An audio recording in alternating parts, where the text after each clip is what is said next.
Dun dun dun. Hello everyone. Let me make sure everything's looking good here. The number one rule of live streaming is the first 2 minutes are always like, "Oh, can you hear me? Can you hear me?" So I'm gonna sit around and wait until you guys stop saying here. There's no way he's reading all the comments and actually processing who's here. It's impossible. So welcome Matt McCarthy's CIS class at Arizona State University. I'm getting everything in here. Yes, okay, we can hear you. Welcome. So, my name's Brian. I've been a full-time YouTuber for about 2 years now, and it's pretty amazing. This is my little shed here. I've got my bike tools and everything, and my 100,000 subscriber play button. Yeah, so Matt asked me to talk to you guys about YouTube and how crazy it is and how interesting it is. I went to college for journalism at Chico State University.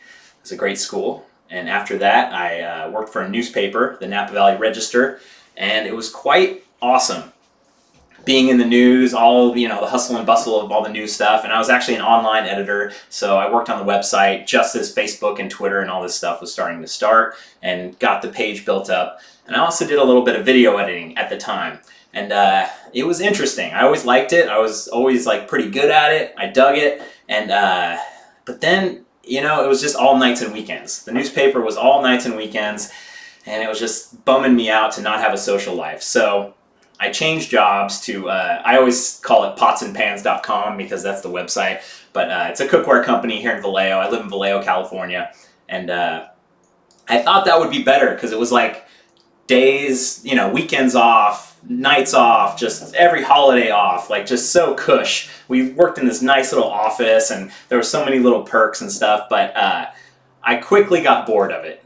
Very, very bored. And throughout my life, I've always seen all these businesses that have come and gone, and businesses where, you call a plumber at 8 a.m. and they never call you back. But this plumber is somehow making his life living just fine, driving a nice truck and having a great life. So these people that have always started their own businesses have always fascinated me, and I always figured that I could start my own little business and make something happen. So that's how I kind of sort of found YouTube. There's this guy I worked with at the cookware company, Ben. His channel is called Boogeyman Ben's Horror Zone, and he had 1,000 subscribers on YouTube, and I was so fascinated by this guy because at work he was just kind of a normal dude, and then online he's still kind of a normal dude, but he really put himself out there and reviewed horror movies and horror memorabilia and stuff, and I was like, oh my god, this guy has 1,000 subscribers, holy shit, this is amazing. And so him doing YouTube videos, me and this other lady I worked with, we're both wow, this is insane. So she actually ended up doing a singing video of her singing and getting critiques on it and stuff. And I did an audiobook review video on YouTube. And I started a YouTube channel. It's called Brian Kennedy. And if you search for the Martian audiobook review, you'll find it. And so it was just the seed that was planted that YouTube could be a thing, and I put that one video out and never did anything for 6 months, and then I did some more audiobook reviews. And if you ever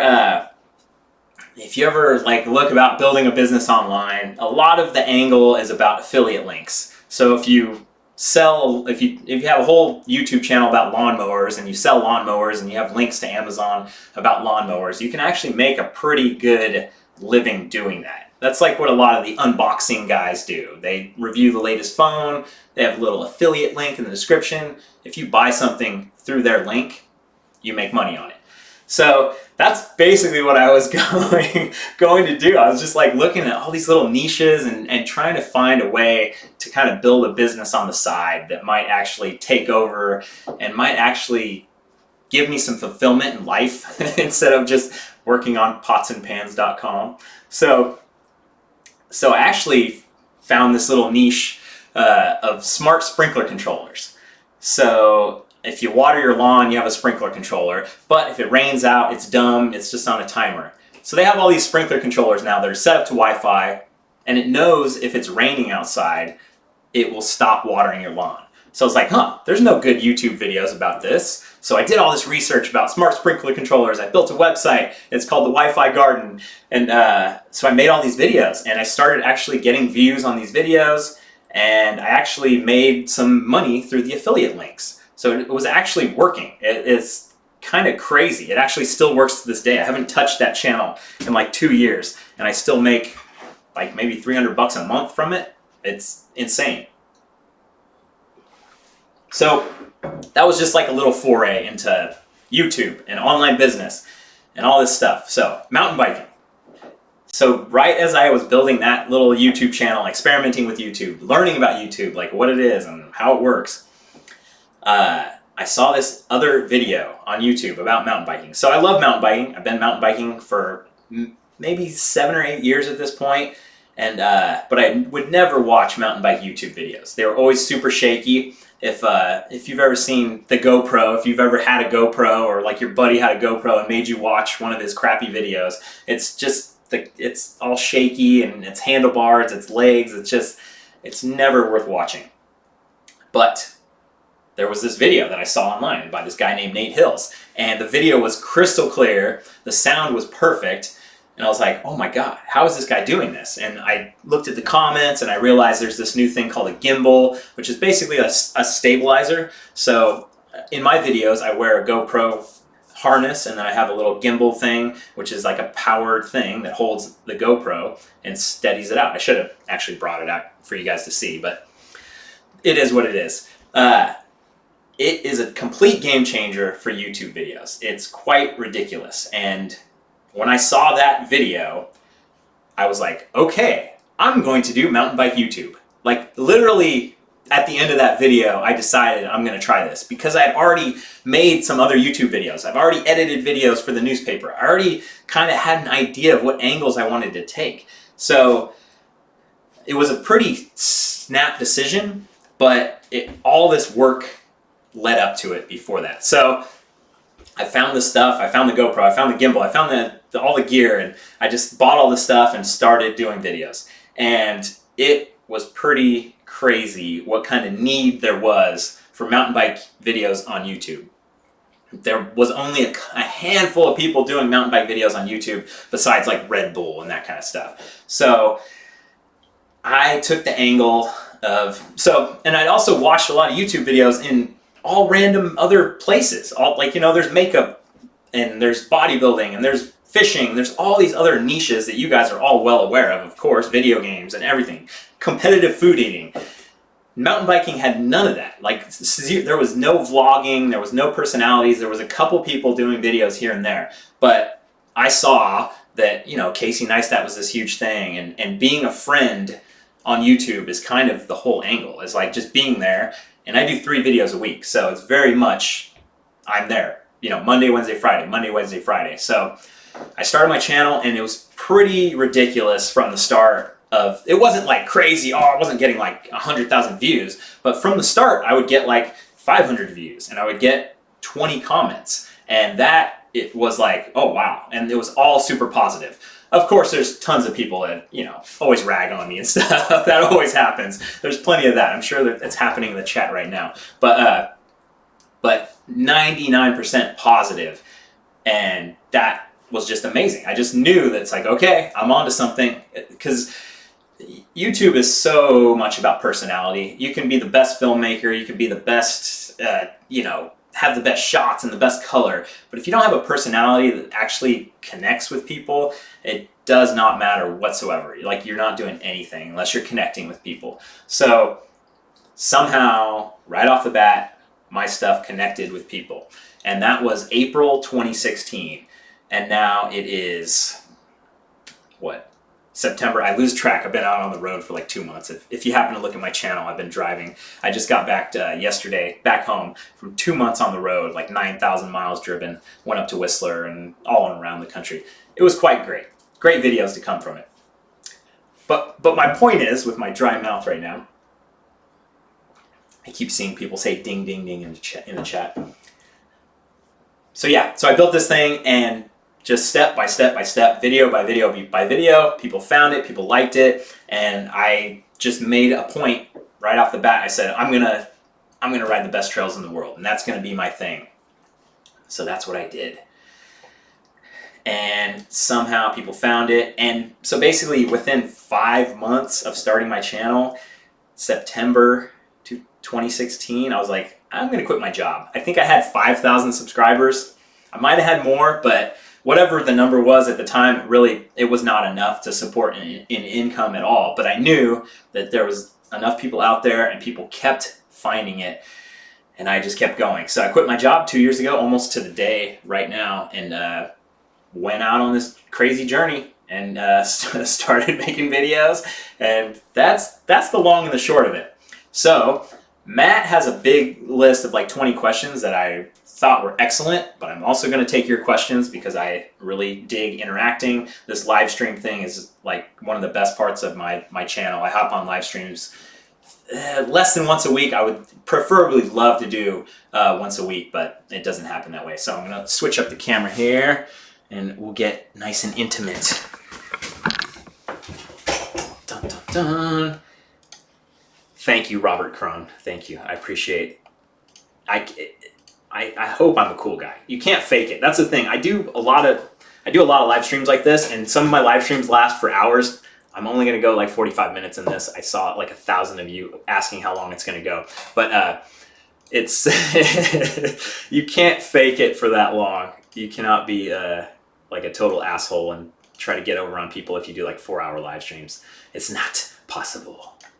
All right, so I got my chat over here, and I do not know the ASU fight song. So Matt's first question was, how technologically savvy do you have to be to succeed at YouTube? You don't at all, and especially since you guys all grew up with it. I did not grow up with this. Obviously, I am an older person. I didn't have the internet until 8th grade, so you guys are so much more technologically advanced than I would be. And if you know how to Google anything, you can do it. You guys should be expert Googlers at this point. You guys are great. Great funny questions in the chat. Just hit me up by email, Lilybeth. There you go. Besides AdSense, what other way do you make money? So YouTube ads. When you watch one of my videos, there might be an ad before it. That's how I get some of my income. It's a kind of a small portion of my income. And the other big portion of my income is called Patreon. So you guys may have heard of it. So it's basically people pledge a couple bucks a month, anywhere from $3 to $25 a month, to be in my little membership program. And I usually release my videos early and extended. So normal videos, 3 videos a week, there might be 13 minutes long. On Patreon, they're 45 minutes long. I see that low budget Bradley Cooper. I've heard that before. And so people get in the club, and that basically is a huge part of my income, like fan-driven content. And it's so nice because I hate the idea of having a bunch of sponsors that I have to pretend that I like them, and having real sponsors and do all that, all that dancing for all these bosses. Just, it doesn't appeal to me. So I have my people, and it's pretty amazing that they support me. What social media works and what doesn't for me? So any social media works for me if I put time into it. That's all there is to it. So I mostly hit Instagram and Facebook. That works for me because I spend the most time on it, and that's all there is to it. It's all about how much time you spend and how much you put into stuff. How long did it take before I decided to go full time on YouTube? Yeah, it was only like 5 months. That's as long as it took me, and I went all in pretty quickly. How do you get ideas for content? I just love riding these trails, the best trails in the world. People are constantly telling me like, oh, you should go to Michigan. Oh, you should go here. Oh, you should go there. So I go everywhere that people are really hyped about it. This last trip, I went to Copper Harbor, Michigan, which was fantastic and just awesome. And so much crowdsourced content. Xinu Lu asked, do you do other jobs? No, this is it. I am full-time YouTube. I'm actually able to do this 100%. through YouTube, through my fans. Would you ever go to ASU to show some classes? How do you work your channel setup? Yeah, that would be kind of cool, Gibby. I would not be opposed to that, because the mechanics of your channel are kind of secondary. It's always you and making it happen. All the little stuff doesn't matter as much. Quat asked, do I ever get trips paid for? Yes, I've had a couple trips for free, and then a couple trips where they actually paid me on top of, taking me about. And that's kind of, it's very much where I want to go, because getting paid on top of just getting a free trip is freaking amazing. It's the best. And I'm bringing so much value to that destination that it works totally hand in hand. Brandon Yellow wants to know if my merch brings in a pretty penny. My merch does okay. It does pretty good. I'm kind of lazy about the merch, and I need to do better. Like, t-shirts do really well. I can usually make like $12 per t-shirt, and I use this website called Teespring where they ship out the t-shirt. I don't even have to do anything, and it's pretty good. It's just a matter of coming up with logo designs and coming up with stuff that people actually want. Jack Halford asks, when did you get your big break? There is no big break, man. Not on YouTube. Like, you can kind of get a big break, but it never sustains. Like, Casey Neistat shouts you out. A bunch of people will come to your channel, and then you still have to work your channel. You still have to put out videos. So for me, it's just been this slow growth, like the whole way. It's just hard work, and that's all there is to say. Gonzalo Alvarado wants to know, what would you say the most taboo thing that most full-time YouTubers don't talk about? Wow. I think money, how much we make. I think that's definitely kind of it's not a taboo thing, but it's just one of those things where you kind of compare with people you trust, and I don't want to talk about how much money I make. It's not in the millions. I would say, the rule of thumb is, for me, if I was doing my utmost hustling, I should be able to make $1 per subscriber per year. So if I'm at 190,000 subscribers, I should be able to make $190,000 a year if I'm hustling, and probably more if I was even selling out. But that's all my theory.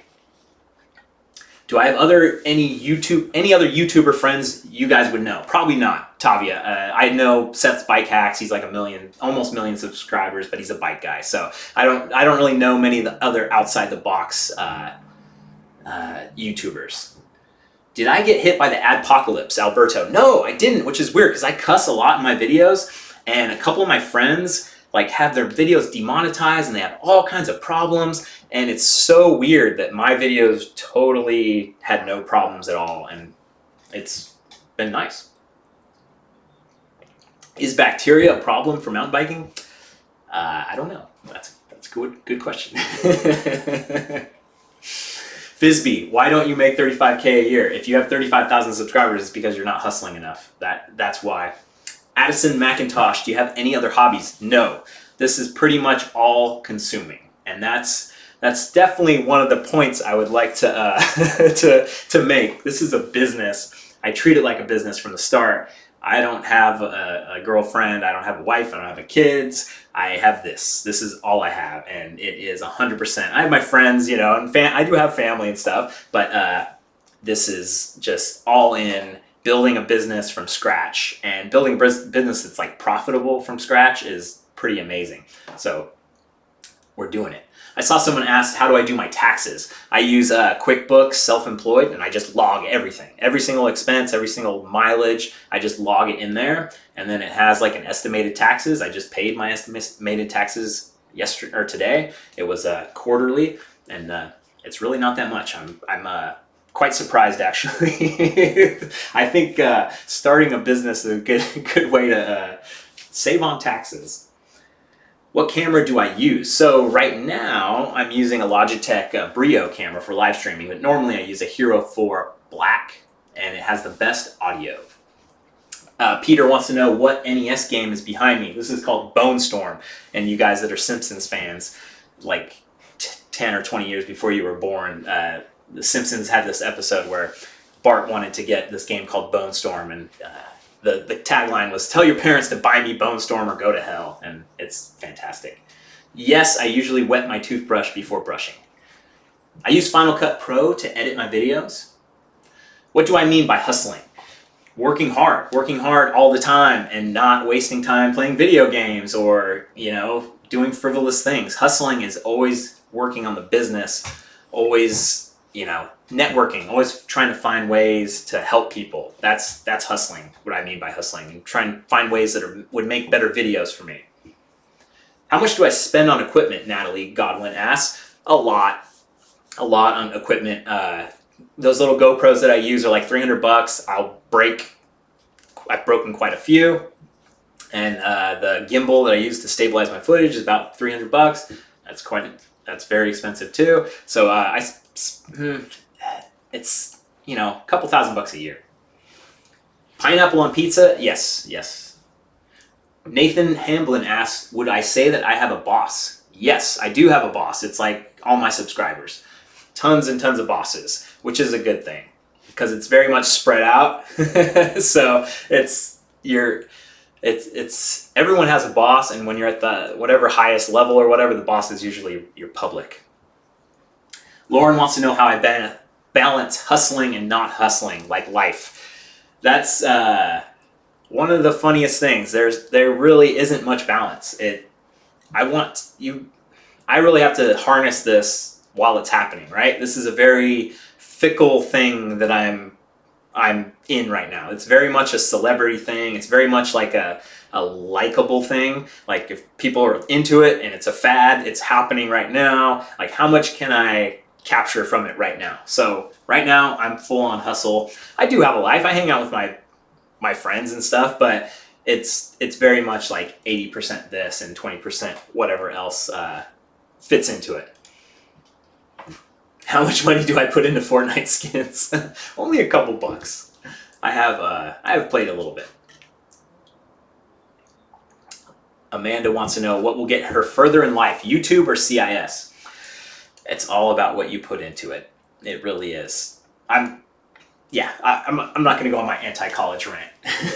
I've never ridden with Matt McCarthy yet, but I'm sure I will when I get back to Arizona because ASU is pretty dang. The whole Phoenix area and stuff is awesome for riding. I've been back there. All right, when the chat turns to trash, I'll go back to Matt's questions. Would I be just as successful on YouTube with some content other than mountain biking? I don't know. I think at the core of it is my personality, but if I was to start a gaming channel right now, it's just so you're just so lost in the shuffle. In mountain biking, I was able to stand out because there wasn't that much mountain biking going on. But if I hopped into creating a Fortnite channel right now, I don't know.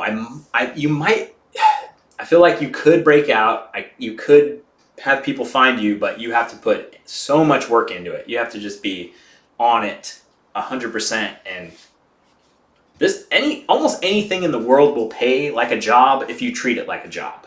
And no one is really willing to treat it like a job. Everyone's like, well, I'll try this. I have so many mountain bike YouTuber friends that like are kind of sort of trying to do it. They have videos, they do it, but they're all like, oh man, if it turns into anything, I'm gonna do this, and if it turns into anything, and it's like, no, that's not how it works. Professional mountain bikers don't just go to the bike park and they're like, if it turns into anything, it might. No, you dedicate your freaking life to it and you just go into it 110%, and then it actually has a chance to turn into something. The biggest YouTube mistake I've ever made. Man, I don't know. I know I've been a dick to a couple people on live streams, but that's like who I am, so it is what it is. It always comes out to me, so it comes out of me, so. But I've never made any crazy, terrible mistakes that I haven't been able to recover from. Do I have any regrets about getting into YouTube? Harris, no, not at all, because it's easily the best thing I've ever done. These past 2 years, I've got to meet so many people over the entire world. I've made like real friends all over the world, and there's nothing I regret about it. If it blows up tomorrow and I have to go back to work and go to McDonald's and flip burgers and get fries, it would be fine. Like, this was just an amazing 2 years of craziness. Gavin wants to know what's the best trail in Arizona. The best trail that I've ridden in Arizona, oh no, I don't remember the name of it. It's in Phoenix. Oh, South Mountain in Phoenix. Uh-oh, we're lagging out. Sorry. I see my connection's looking okay. My most viewed video. I actually have my most viewed video, Jan, is hidden right now because it involved a guy getting hurt, and it was kind of blood and guts. And it has like 1.5 million views, and I just hated it because people would come to the channel seeing the thumbnail and the title, and like it just would bring people in off the street that weren't really interested in my channel. Just kind of have people come in and like, oh, what's this? And so I hid it because it just wasn't into it. But it's called That Hip Jump Was Sketchy. I saw someone ask before, how much do I clickbait? Clickbait is really interesting. So the true definition of clickbait is when, like there's a chick in the thumbnail and there isn't a chick in the video. But really, the thumbnail and title are almost everything on YouTube. Like, you can't just go through the scroll and look, this boring. Like, you have to grab people's attention. And Casey Neistat always says, like, intrigue but don't deceive. And I don't go all out on the thumbnails like I should. You really should. If you are gonna make a YouTube channel, you really have to go hard, because that's how people get into it. CS wants to know how I prevent myself from getting burned out on making content. That's a really good question, because I've just been out on the road for like 2 months. Just videos. Now I've got like a week's worth of editing. I'm flying to Italy next week to do some writing. After that, I'm going to come back for like a week and go to China, Tibet for like a month, and just lots of crazy adventures. And for me, I don't get burned out, because when I come back and I watch the videos, I actually get a pretty good rush of like, oh my God, this is what it looked like. I'm actually capturing it. I would love for you guys to check out a couple of my videos just to see kind of the idea of what it is and what it looks like, because it's pretty cool how I'm able to capture it and actually bring it to you guys. So there's definitely a bit of burnout. 2 years into this, I kind of want to get more creative. There's different things that are always like pulling at me. So I don't want to keep it the same formula forever, and I kind of want to evolve. Ross wants to know if I have a backup plan if I sustain a serious injury and can't mountain bike anymore. Yeah, so that would basically be a story in and of itself, right? Like, oh my God, I broke my leg, I broke my back, I broke whatever. I need surgery, I need rehab. So those are actually video ideas within of themselves. This whole thing has really been a journey from the start. Like, if you go back to the people that have watched my channel from the start, it's been 2 years of me starting out as kind of a total noob, and I would ride with my thumbs over the handlebars of the bike, which is bad. I had like a more like skin tight shirt versus like the normal mountain biker wear. So it's been this whole crazy progression and this whole story of me being a normal guy with a normal job, quitting that job, and getting there. So it's pretty amazing. This is 20 questions. We're doing all the questions. Don't worry. It's only 15 more minutes. How disciplined do you have to be a successful YouTuber? I wonder. For me, I have to be disciplined, so like 100% disciplined, because that's how I get things done. But there's plenty of people that kind of come and go, and their personalities are so magnetizing that people watch their videos. They're like, it's so crazy, like that some people can do no wrong. If a company offered me a job at twice what I'm making now, would I give up my YouTube channel? That is such an interesting question. And the answer is no, because working for someone puts a ceiling on your income. Even if you're the best of the best of the best, you can rise through the ranks, but owning my own business, there's no ceiling on my income. It's only limited by my hustle. It's only limited by the angles that I can attack. I could get a McDonald's sponsorship, or there's crazy possibilities from this that just can go off into everywhere. I don't talk very much, so this is always long for me. I've gotten free gear before. My bike, my bike is called the Orbea Rayon. It's actually a $9,000 mountain bike. Quite ridiculous. That's the kind of price level that we're at in the mountain bike world. It's just absolutely ridiculous. And so I got that bike for free because they wanted to sponsor me, and the price, the per month that they were going to offer me, was no, it wasn't enough. So I just said, hey, just give me the bike for free. I'll ride it all over the world, and we'll call it good. So I've gotten free gear before, but I never seem to sell out. How come I never seem to sell out? Just because the right opportunity hasn't happened yet. I would, in my pure vision, in my wildest dreams, I would build my own company and do my own thing instead of selling out. A company's going to pay you $1 and they can earn 10 versus you owning the company and you can earn $9 and pay someone else $1 to do something. So that's where I'm going to get there eventually. How do I handle health insurance? This seems to be such a question for people all the time. And for me, I just went to the Kaiser website and bought health insurance. It's $330 a month. And that's my health insurance. I don't know why the health insurance thing is always such a big scary thing for people. Yes, I would love to go mountain biking in the Middle East, Badir.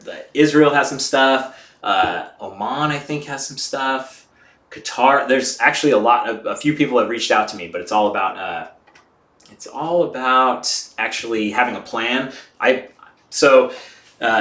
Earlier this year, I went to Africa. I went to Kenya, and it was because a kid, a 16-year-old kid who lives there and rides his bike there, emailed me, and he was like, hey, I've got this place, it's called Kijabi, there's all these trails around, and he actually sent me some videos, and I could see that he was a shredder, he's pulling wheelies and everything, and I went down to Africa to hang out and ride with him. So it's all about someone giving me a plan, and I'm very interactive with my fans.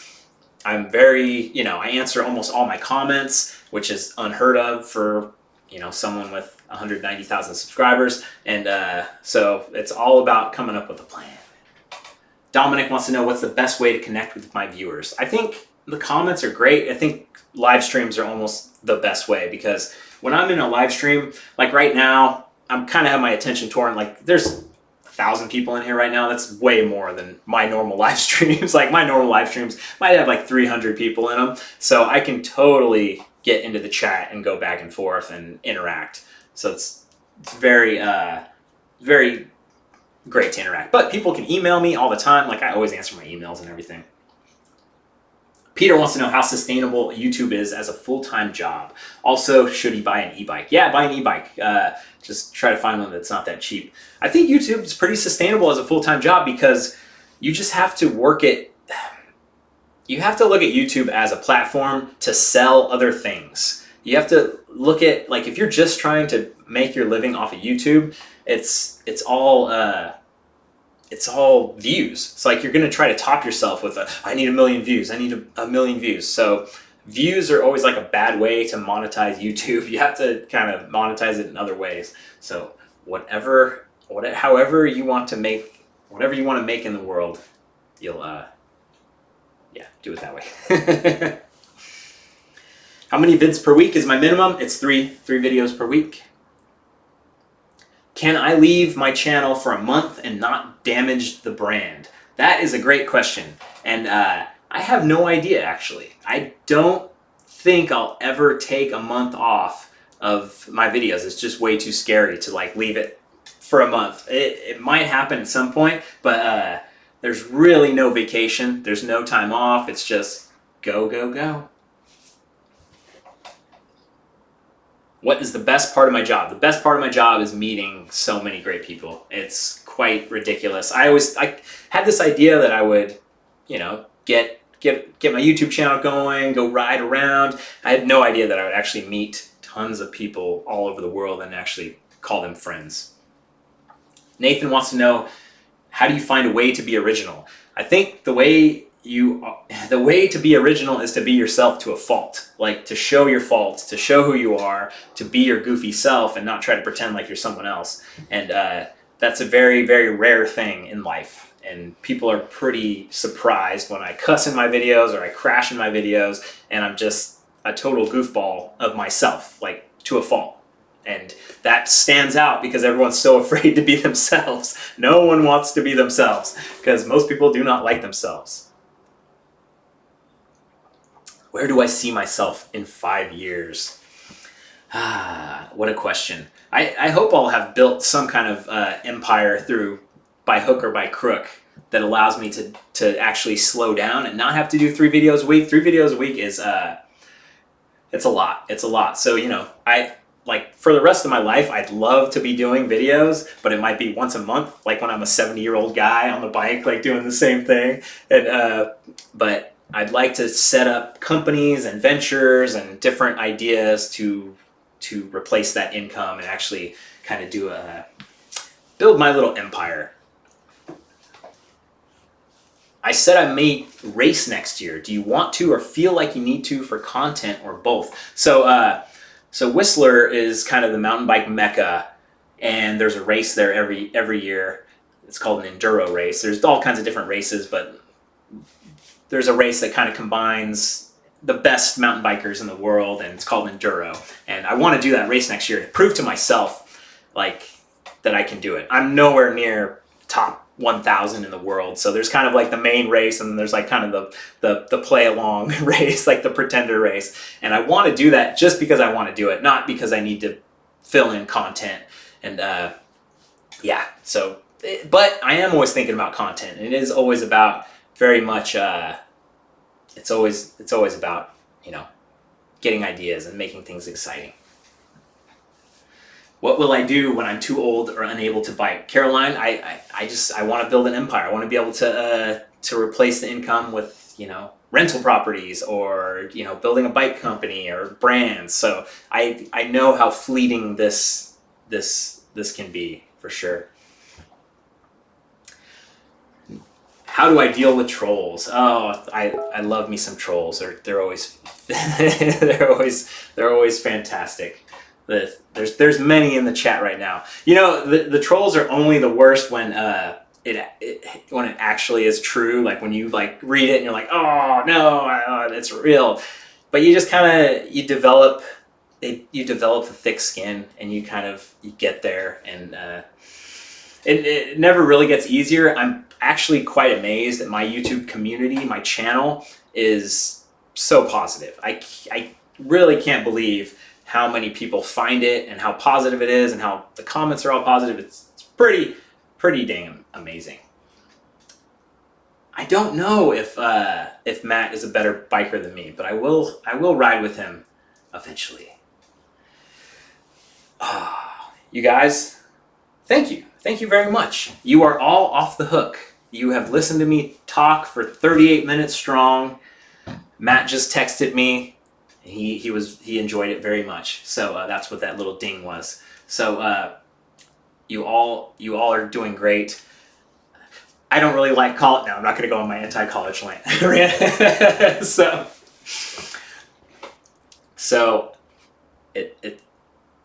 yeah. If you guys want to ask me more questions, I'll be here. I'll hang out. But for the 99.9% of you, I'll see you on the trail.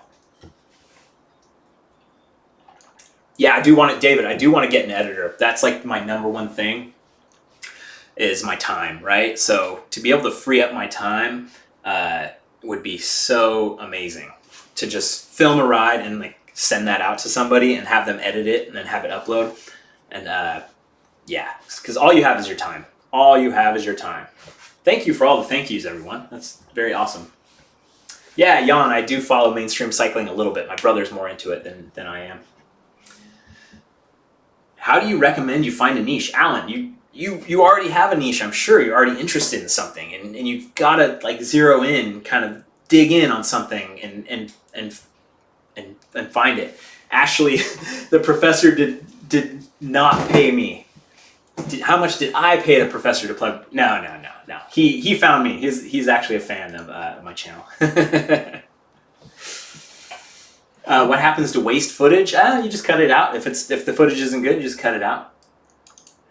Gibby, I don't put extra tags on my videos. I don't think tags really mean anything. It's more about the headline and the description.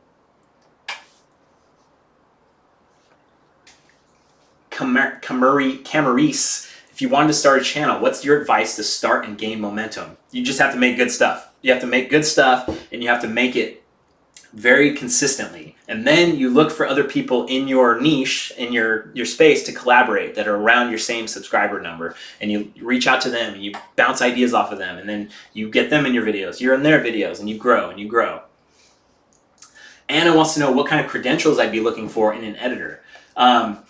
Basically anyone that can be trained, because it's really just it's not high level work at all. So they would come over to my house, I would edit a video, and they would watch me, and then eventually I would let them edit videos, and that's how it would go about. And I really need to get on like actually hiring. If you're interested and you live in the Bay Area, maybe during holiday break or something, hit me up.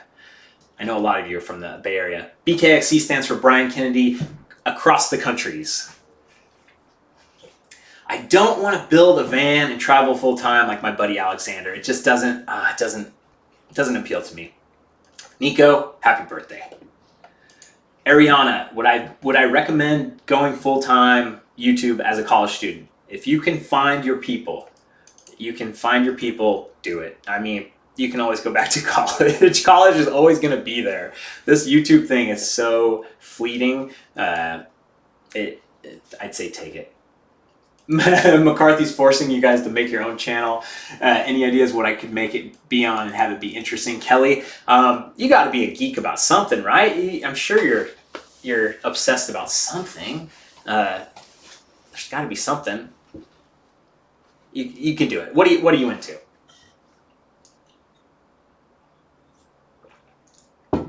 Sure, I'll go on my anti-college rant now. I just, there's so much out there nowadays. Like, there's no way I needed to go to college to do this, but you need to follow your interests and passions. And that 4 years you get spent in the $100,000+ you're spending, you can go chase your passions, and you could go do so many things in the world and meet so many people and have so many great experiences and do what you're going to do. But I liked college a lot for the experience, to getting in and, finding myself kind of thing, even though I didn't really find myself until I started doing this 2 years ago. So just having a lot of experiences and traveling the world and stuff is sometimes cheaper than but if you want to fit in with everybody else, you got to go to college. So do that. ASU, it buffered the video when I started my rant. Sandra asked, talent or network? It's both. It really is. It's in not so much talent as hard work and network. You really have to find people that you can trust, that you can bounce ideas off. Like you really are the sum of the 5 people you surround yourself. Rosario, has people recognized me in public? Yeah, it's kind of funny. People recognize me all the time in certain places. Where I live at home, like nobody ever recognizes me. I can go wherever, but in random other mountain bike locations, everybody's like, "Hey, what the heck is Brian?" Like it's pretty cool, and it means that people, are affected and impacted, and it's pretty crazy. I was just in South Lake Tahoe this weekend, and I was packing up my car, and this guy and his wife turned around and were like, "Hey, oh my God, we're on our honeymoon, and we came out to ride South Lake Tahoe because of your videos." And it's the ultimate, compliment that I actually make an impact on enough people to like get out there. Nuclear Rice wants to know if I'm going to do Mega Avalanche. No. Mega Avalanche scares the shit out of me. If you guys Google Mega Avalanche, you'll see it's the craziest bike race in the world. It's on a big, it's on this giant snow field, and you just go down and people die. Estefania. I have given one autograph before. I hate autographs. I'll do selfies all day. It's funny because autographs are just not something people ask for anymore, which I love because it's just such a... it's the worst. Boston wants to know, would I ever allow sponsorship on your clothes or having people put their brand on your riding shirt? That it is possible. So if you watch any of my videos, you can see my handlebars. Like I always think, oh man, if I put like a sticker on my handlebars, that would be worth a lot. But that's not. It's not up for grabs right now. What car? I have a RAV4, and it works pretty well. I put a bunch of put a bunch of stuff in the back. I live in Vallejo, Shane. It is a 4-wheel drive. My bike is orange. It always hurts getting mud in my eyes.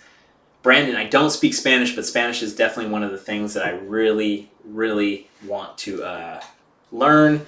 And I'm on Duolingo right now, and it's just starting to ramp up. It's starting to get harder and harder, and